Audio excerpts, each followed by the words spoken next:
Pemirsa Cahaya Pagi, bawang merah yang satu ini agak sedikit berbeda seperti bawang merah yang biasa kita temui di dapur. Namanya bawang dayak. Ini dari bentuknya agak berbeda, warnanya pun lebih pekat.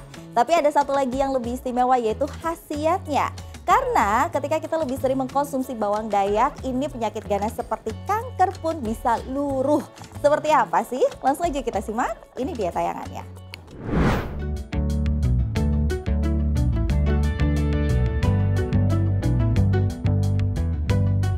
Indonesia memiliki sumber daya tanaman obat yang melimpah ruah. Bahkan tercatat sebagai negara yang memiliki tanaman obat terbesar kedua di dunia setelah Brazil.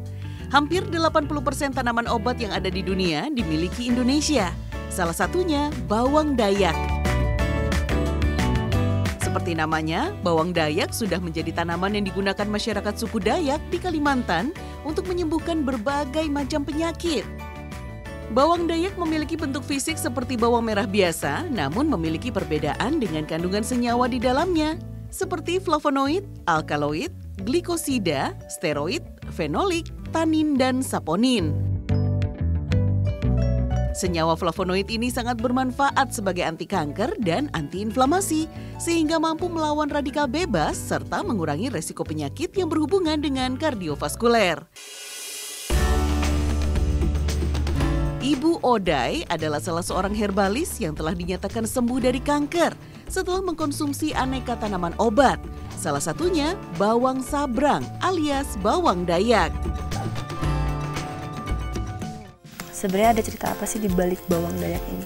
Banyak sekali, bukan banyak. Sangat bermakna sekali ya dengan bawang sabrang ini. Karena saat itu Ibu tidak paham bahwa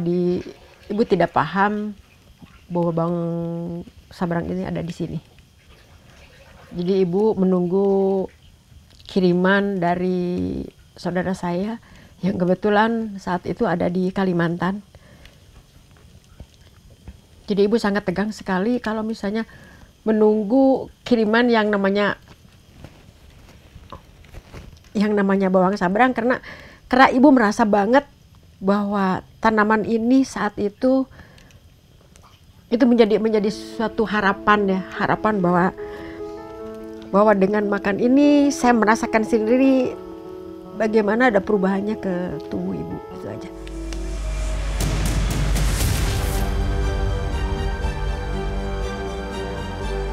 Sejak divonis kanker serviks stadium lanjut pada tahun 1993 silam, Ibu Oday mulai melakukan beragam pengobatan.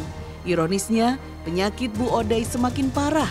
Tubuhnya resisten terhadap obat-obatan kimia, apalagi kemoterapi. Saat itulah wanita asal Jawa Barat ini mulai beralih ke tanaman obat.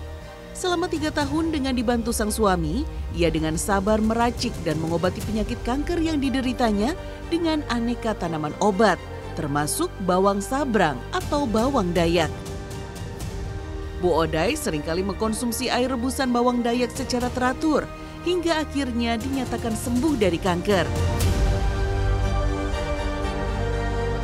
Karena kanker sendiri sebenarnya itu kan prosesnya itu adalah sel yang tidak terkendali, ya, disebabkan oleh radikal-radikal bebas yang ada di sana. Ketika ada flavonoid yang terkandung di dalam bawang dayak itu, sudah pasti biasanya untuk flavonoid itu dia memiliki sifat antioksidan yang kuat ya, sehingga ini bisa mencegah kanker di dalamnya. Kandungan antioksidan yang tinggi dalam bawang dayak inilah yang berfungsi sebagai penangkal radikal bebas yang masuk ke dalam tubuh. Radikal bebas dapat berbahaya bagi tubuh karena menyebabkan seseorang beresiko terserang penyakit seperti kanker, jantung, dan penyakit lainnya. Kini, Bu Oday mulai mengembangkan dan mempelajari tanaman obat serta aplikasinya berdasarkan atas pengalamannya sendiri. Terbebas dari penyakit kanker yang sangat berbahaya menjadi titik balik dalam kehidupannya. Rasa sakit, sedih, putus asa, ketakutan yang pernah ia alami pada saat menderita sakit menjadi penyemangat Bu Oday lahir kembali sebagai seorang herbalis. Ia berharap manfaat dari bawang dayak juga bisa dirasakan oleh masyarakat yang menderita kanker. Dari Ibu Odai kita bisa memetik hikmah, belajar tanaman herbal sejatinya mengenal kembali alam dan menyelaraskan diri dengan makhluk Tuhan lainnya. Karena pada tanah, udara, air, dan tumbuh-tumbuhan terdapat banyak sekali obat dan penawar penyakit. Hal ini sesuai dengan hadis yang diriwayatkan oleh Muslim. Rasulullah SAW bersabda, semua penyakit ada obatnya. Apabila sesuai antara obat dan penyakitnya, maka penyakit itu akan sembuh dengan izin Allah Subhanahu wa Ta'ala.